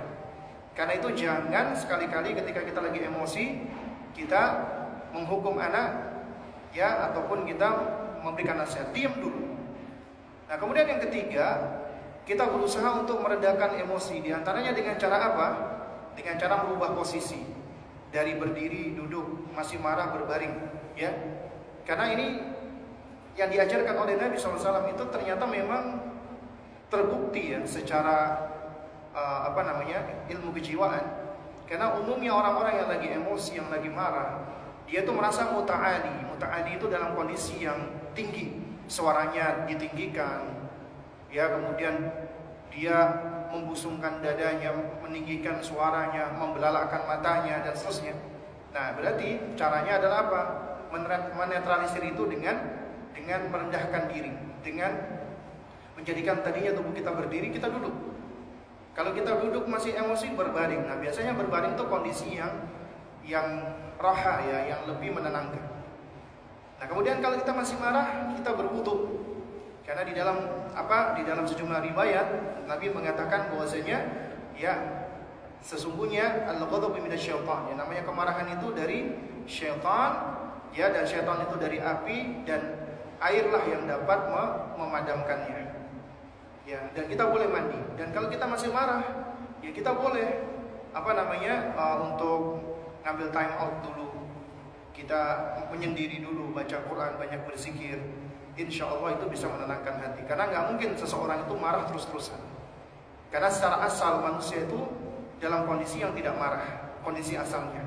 Kenapa dia marah? Ada pencetusnya, ada pentriggernya, dan itu akan semakin berkurang, dan akhirnya dia kembali lagi menjadi tenang. Ketika udah tenang, nah, baru silakan dia memberikan nasihat kepada anaknya. Lalu kalau anaknya yang marah bagaimana? Anaknya yang marah, ngomel-ngomel, teriak-teriak, guling-guling kuming, apa yang kita lakukan? Ya, yang kita lakukan adalah kita lihat kondisi, ya. Artinya tidak sama cara kita menyikapi semua anak yang marah. Ya, yang pertama, apabila ada anak kita marah-marah, dia menangis, ya, jangan kita suruh dia berhenti menangis. Biarkan dia menangis. Karena menangis itu adalah mekanisme manusia untuk mengeluarkan emosinya. Jangan larang dia menangis, biarkan dia menangis. Kemudian yang kedua, ketika dia menuntut sesuatu yang menyebabkan dia marah dan nangis, sementara kita ini tidak menginginkan untuk memberikan apa yang dia minta, jangan dikasih. Kita jadi orang yang tega dalam kebaikan. Biarkan dia handling, ya, perasaannya ketika keinginan dia tidak dipenuhi. Meskipun dia marah-marah, dia teriak-teriak, ya. Kemudian yang ketiga, kita bersamai dengan tenang, ya, dengan tenang. Jangan anak tantrum kita ikutan tantrum, ya. Anaknya teriak-teriak, kita ikutan teriak-teriak. Berarti apa yang terjadi? Yang terjadi adalah anak menjadi pentrigger emosi Anda, dan anak belajar menyelesaikan masalah itu dengan emosi dari Anda. Anda melihat anak Anda marah, kemudian Anda ikut marah. Anak juga akan belajar dari Anda. Berarti kalau aku marah, berarti aku menghadapi dengan marah. Sebagaimana ibuku menghadapi kemarahanku dengan kemarahan. Berarti aku pun juga marah, ibunya marah, marah lagi, dan terus-terusan marah. Gak akan ada ujung-ujungnya. Jadi yang dipelajari adalah apa? Menyelesaikan masalah dengan kemarahan, dengan emosi. Jadi yang dilakukan apa? Tetap tenang. Ya. Ketika anak lagi marah-marah, ngambek, tetap tenang. Ya, kita tenang, duduk.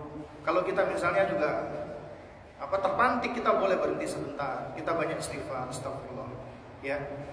Nah, terus kemudian yang keempat, kita dekati anak, kita elus-elus tubuhnya, ya. Kita kita jongkok atau kita angkat dia, taruh di kursi, kita duduk sama rata. Terus boleh kita sambil peluk dan seterusnya. Dan kita validasi perasaannya agar dia belajar juga emosi. Umi tahu nak, kamu pasti kecewa ya, karena kamu kepengen ini, Umi gak kasih. Bukannya Umi gak kasih nak, Umi mau kasih tapi tidak sekarang. Gitu. Sabar ya, gak mau Umi, aku mau sekarang Umi, aku maunya sekarang. Nah, Umi bukannya gak mau kasih kamu, Umi kasih tapi tidak sekarang. Jadi kamu mau nangis, mau apa, Umi gak bakal kasih. Biarkan dia itu terus. Jadi gitu. Dan Umi tahu kamu pasti marah, kamu kecewa, ya. Biarkan dia dealing dengan kekecewaannya. Dan itu gak akan terus-terusan kok. Namanya anak, meskipun dia itu gimana, dia tetap akan mulai tenang. Apalagi kalau kita terus dampingi dengan kasih sayang, dengan tenang, ya. Nah, jadi setelah dia udah cooling down, baru kemudian kita bicara baik-baik lagi, gitu loh. Kita tunjukkan, nah, Umi sayang sama kamu, ya. Kita tunjukkan kita sayang sama dia, kita cinta sama dia, kita perhatian sama dia. Artinya ketika kita tidak memberikan apa yang dia inginkan, itu bukan artinya kita nggak sayang sama dia. Bahkan itu menunjukkan kita sayang sama dia, kita perhatian sama dia, gitu, ya. Itu bagian dari sikap yang konsisten dan ajak, ya, di dalam mendidik anak. Dan itu juga bagian dari kita melatih dan mengajari mereka untuk dealing sama emosinya, sama perasaannya, ya. Nah, kemudian baru kita kasih nasihat pelan-pelan, ya. Jadi misalnya kalau misalnya dia tuh suka teriak-teriak, ya itu kita ajarkan ya di antara caranya. Ya, cuman pada saat memberikan nasihat kayak gini jangan pada saat si anak lagi marah, biasanya tidak efektif. Pada saat dia sudah mereda marahnya, atau misalnya dia dalam kondisi yang gak marah, itu kita ajarkan misalnya buruknya berbicara dengan teriak-teriak, ya. Luqman alaihissalam itu udah mengajarkan adab untuk berbicara, dan ini beliau nasihatkan kepada anaknya, ya.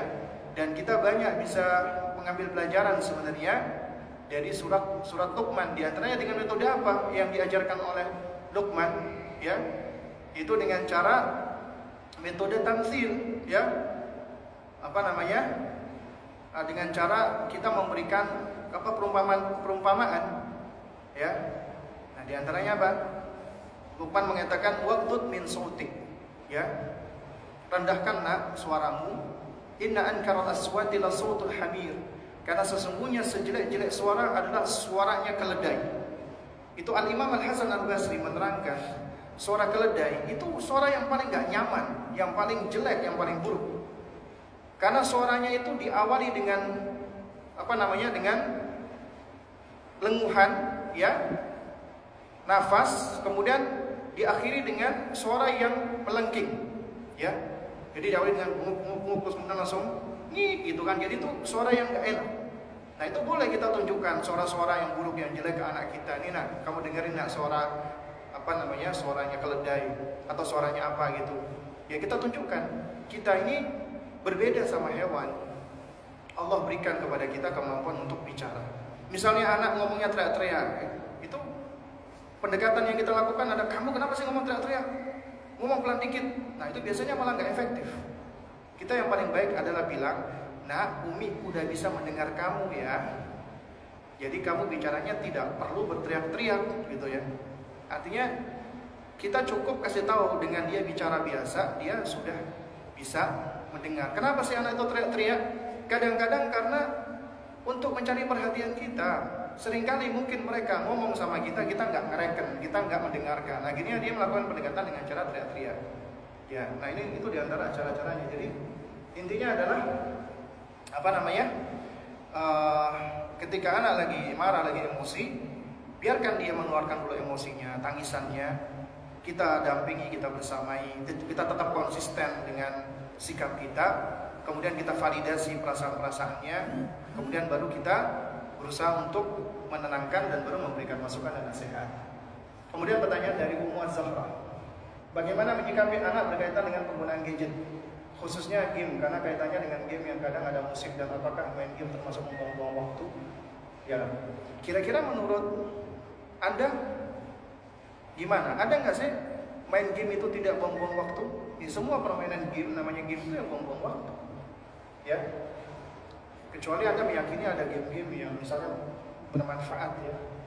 Apakah sudah benar kita membolehkan anak main game dengan waktu yang dibatasi? Atau kita sama sekali tidak memberikan game sama sekali, tapi boleh lihat YouTube saja dengan batasan? Jadi sebenarnya kalau kita mau ngomong ini boleh, ini enggak, ini diizinkan atau tidak, itu kembali kepada keluarga ya, dan kondisi. Kalau misalnya si anak mulai dari kecil udah difasilitasi dengan handphone, dengan gadget, kemudian dia udah mengenal game, itu akan sulit bagi kita untuk untuk melarang secara mutlak. Yang bisa adalah kita membatasi dan memberikan aturan. Tapi kalau misalnya anak itu memang dari awal sudah tidak dikenalkan dengan game-game, ya, maka itu tentunya akan lebih mudah. Tapi bisa jadi ketika dia mengenal game, dia nggak bakal tahu aturan dan batasannya. Artinya ini juga ada kelebihan dan ada kelemahan. Maksudnya gimana? Gini, contoh, keluarga A dan keluarga B. Ada keluarga A, orang tuanya strict, ya, Masya Allah, ya, tapi tujuannya bagus. Ya, dia keluarga ini tidak mengenalkan gadget kepada anaknya, karena menurutnya gadget itu buruk semuanya. Ya itu kan maksudnya ini kan mindset ya, paradigma ya, tiap orang tua ya silakan beda-beda. Artinya ya mungkin menurut dia memang gadget atau gawai itu memang lebih banyak bahayanya, sehingga kita ya menghormati keputusan dia. Ya, juga termasuk ketika orang tua itu menjauhkan anaknya dari gadget, gawai. Tapi perlu diperhatikan nih, ya. Bisa jadi si anak ini ketika dia berada di rumahnya, dia Masya Allah, dia nggak menghabiskan waktu untuk main game, untuk main gawai, ya, untuk main gadget. Dan bisa jadi dia melakukan aktivitas-aktivitas yang jauh lebih bermanfaat. Tapi kita hidup di zaman digital seperti ini, tidak mengenalkan anak dengan teknologi, itu cukup riskan, ya. Kemudian juga belum lagi ketika dia nanti keluar dari rumah, tentunya kita nggak bisa mengawasi. Dia punya temennya punya gawai, punya gadget, dan dia terpapar dengan gawai dan gadget, itu bisa jadi dia akan jatuh kepada gawai dan gadget lebih parah. Kenapa? Karena dia nggak tahu batasannya. Ya, ketika dia sudah tertarik, akhirnya bisa jadi dia izin dari orang tuanya, Abi, Umi, aku mau keluar, mau belajar di rumah teman, tapi di rumah teman ternyata main PS. Mungkin nggak? Sangat mungkin. Karena dia sudah kadung tertarik sama gawai atau gadget yang nggak pernah dikenalkan oleh orang tuanya, sehingga dia nggak tahu batasan-batasannya. Nah, sementara di sisi lain mungkin ada keluarga B, itu orang tuanya Masya Allah, dikasih, difasilitasi gawai atau gadget, tapi dengan aturan-aturan. Ya, jadi gawai atau gadget itu tidak diberikan, tapi dipinjamkan dan dikasih aturan. Ya, ini orang tua yang bertanggung jawab itu seperti ini. Gak boleh anak-anak itu sebelum balik atau sebelum 14 tahun, 15 tahun itu dikasih handphone, karena mereka masih belum butuh. Ya, itu seringkali di handphone yang diberikan kepada anak-anak, ya apalagi di bawah usia 10 tahun, itu lebih banyak madaratnya. Ya, jadi kalau mau dipinjemkan, dipinjemin. Karena kalau mereka tahu itu punya mereka, ini punya aku, hak aku dong, aku berhak untuk mempergunakannya. Tapi kalau minjem harus izin dulu. Umi, aku pinjam handphone ya. Buat apa nak? Buat ini gitu. Nah, baru kita lebih bisa untuk meletakkan aturan. Ya, dan harus ada aturan. Nah, di antara aturannya itu adalah screen time. Screen time itu penggunaan gadget untuk anak-anak kita sesuaikan dengan usianya. Anak di bawah 2 tahun jangan dikasih gadget, jangan ditontonkan gadget. Anak di bawah 2 tahun masih bayi, itu matanya masih berkembang. Itu banyak penelitian yang menunjukkan ya, kalau kita lihatkan tablet, YouTube, laptop, TV, itu mulai dari cahayanya, radiasinya, motion atau pergerakannya, itu bisa menjadikan mata anak itu terlalu overstimulated, jadi terlalu distimulasi secara berlebihan. Itu malah berbahaya untuk matanya si bayi tadi. Kemudian anak usia 2-7 tahun maksimal 1 jam. Jadi boleh dibikinkan aturan. Ya maksimal 1 jam ya nak sehari. Misalnya sore hanya setengah jam, ataupun misalnya siang hari misalnya sebelum tidur 15 menit. Nah itu harus dibuatkan aturan yang jelas. Ya kemudian usia di atas 10 tahun sampai 14 tahun itu maksimal 2 jam. Baru kemudian setelah itu boleh kita kasih gadget asalkan dia sudah tahu tanggung jawabnya. Nah itu yang benar. Tapi orang tua zaman sekarang enggak. Anak itu dari kecil udah dikasih gadget, kemudian setelah itu banyak yang mengeluh.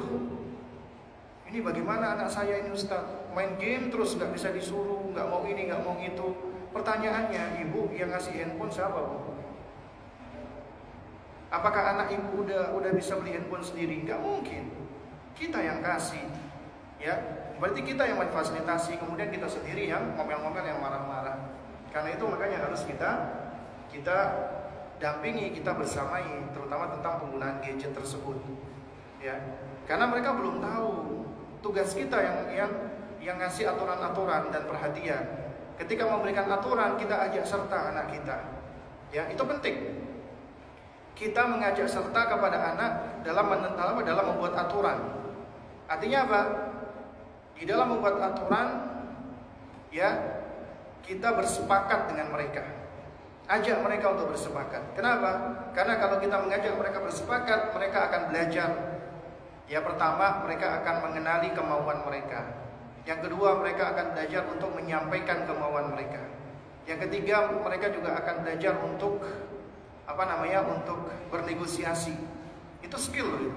Kemudian yang keempat, mereka juga akan belajar untuk menerima konsekuensi. Yang kelima, mereka belajar untuk konsisten dan komitmen, ya, dan seterusnya. Ya itu banyak manfaatnya kalau kita ketika mengajak anak untuk bersepakat, ya. Jadi tidak kita buat aturan sendiri. Biasanya anak-anak kalau buat aturan sendiri itu bakal lebih banyak yang melanggar. Tapi kalau kita ajak bersepakat, maka mereka tahu nih itu aturan yang sudah mereka sepakati. Ya, meskipun misalnya mereka awalnya tidak mau menerima, makanya kita perlu untuk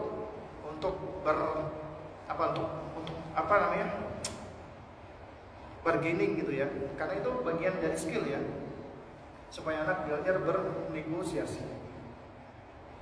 Mohon nasihatnya Ustadz, kadang diri ini sebagai ibu masih kurang sabar dalam mendidik anak. Qadarullah, anak saya suka protes tentang penampilannya, gak mau berpakaian syar'i, suka protes dengan hal-hal yang sesuai Al-Quran dan Sunnah. Padahal saya sudah memberitahu tentang menutup aurat bagi wanita yang sudah balik dan ilmu dunia yang sudah dipelajari di sekolah. Bagaimana selanjutnya saya harus bersikap ya Ustaz? Kalau misalnya ada anak kita, dia nggak suka dengan kebaikan-kebaikan, ya, dari Al-Quran, dari Sunnah, yang berbau syar'i, yang pertama kali yang harus kita lakukan adalah kita banyak bertaubat kepada Allah. Itu kok bisa bertaubat Ustaz? Iya. Karena itu nggak lepas dari kesalahan kita sedikit ataupun banyak. Setidaknya yang paling kentara adalah apa? Kesalahan atau keteledoran kita untuk menjadikan anak kita mencintai Islam, mencintai syariat Islam, dan itu diawali dari mencintai Allah.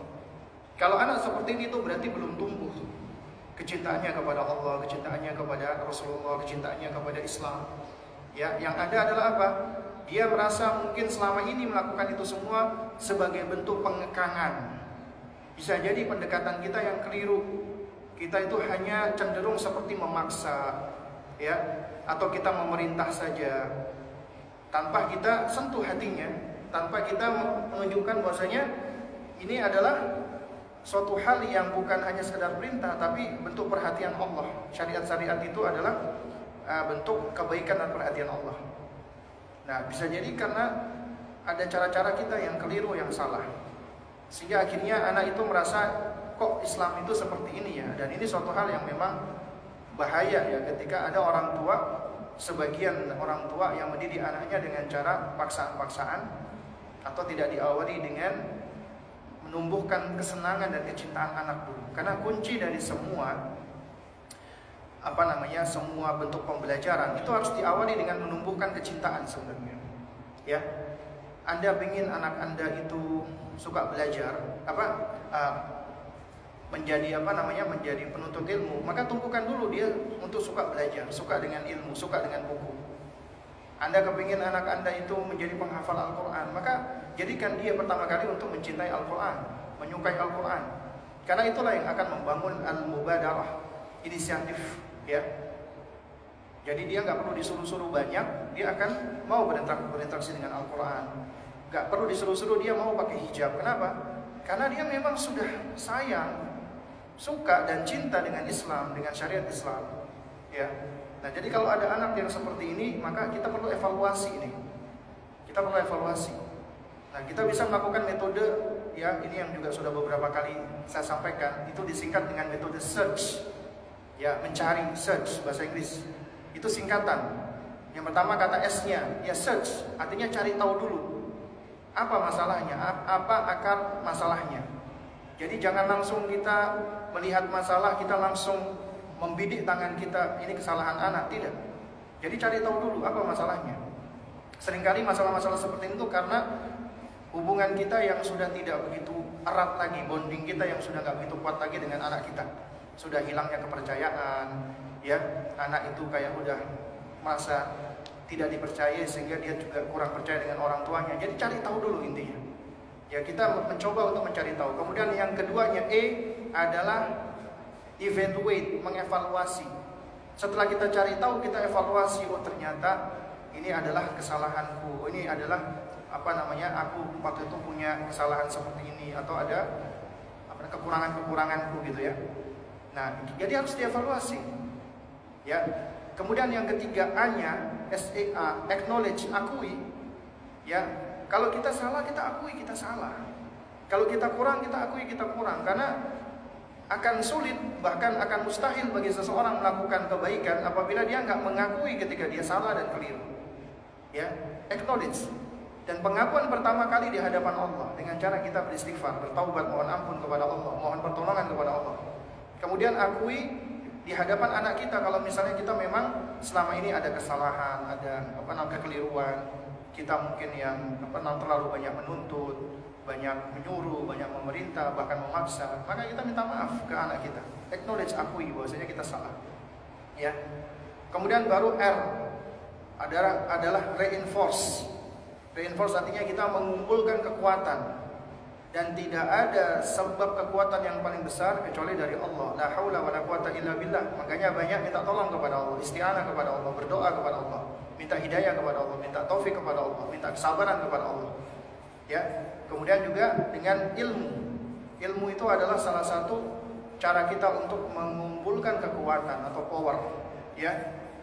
Jadi itu suatu hal yang penting juga ya untuk mencari ilmu. Maksudnya untuk mengumpulkan kekuatan dengan terus belajar, ya. Reinforce. Nah, kemudian C-nya, change, baru lakukan perubahan. Lakukan perubahan pelan-pelan, awali dari diri kita. Kemudian dengan cara-cara yang persuasif, lakukan pendekatan ke anak kita, ya apalagi kalau usianya udah ABG, itu tidak lagi kita sikapi seperti anak kecil, tapi kita bersahabat dengannya. Ya, kita bersahabat dengannya. Kita melakukan pendekatan seperti sahabat. Baru kemudian yang terakhir hang on, artinya kita berpegangan, konsisten dengan apa yang sudah kita susun, kita buat cara-caranya dengan terus minta tolong kepada Allah. Kita konsisten, kita komitmen, kita hang on, ya. Nah, itu diantara cara-caranya. Nah, kita sampai jam berapa ini? Baik, ini terakhir ya. Apakah hukum bagi wanita yang diceraikan dan dia mendapatkan hak asuh anak-anaknya, dan dalam hal ini mantan suami memberikan nafkah untuk anak-anaknya, apakah haram bagi si wanita ikut memakan makanan dari uang nafkah anak-anaknya karena si mantan istri tidak bekerja dan tidak memiliki penghasilan? Kalau setahu saya tidak. Memang yang namanya ayah, dia wajib menafkahi anaknya dan memang tidak wajib menafkahi istri. Tapi di situ ada yang namanya uang hadhonah, semacam jasa. Artinya seorang ayah, ya, dia mungkin punya mantan istri, tapi nggak ada mantan anak. Ketika anak itu tinggal bersama dengan mantan istrinya, selain dia wajib menafkahi anak-anaknya, maka dia perlu untuk memberikan semacam semacam hadhonah gitu ya, pengasuhan. Karena mantan istrinya yang mengasuh anak-anaknya, sehingga dia berhak juga untuk untuk mendapatkan makanan, untuk mendapatkan pakaian dan seterusnya. Ya, jadi kalau setahu saya itu suatu hal yang boleh-boleh saja, ya. Yang Allah alam. Nah, baik, mungkin ini yang bisa saya sampaikan. Ya, kurang lebihnya saya mohon maaf apabila ada hal-hal yang kurang berkenan. Tentunya yang benar datangnya dari Allah, yang batil datangnya dari diri saya pribadi. Kita tutup dengan kafaratul majelis. Subhanakallahumma wa bihamdik, asyhadu an la ilaha illa anta, astaghfiruka wa atubu ilaik. Assalamualaikum warahmatullahi wabarakatuh.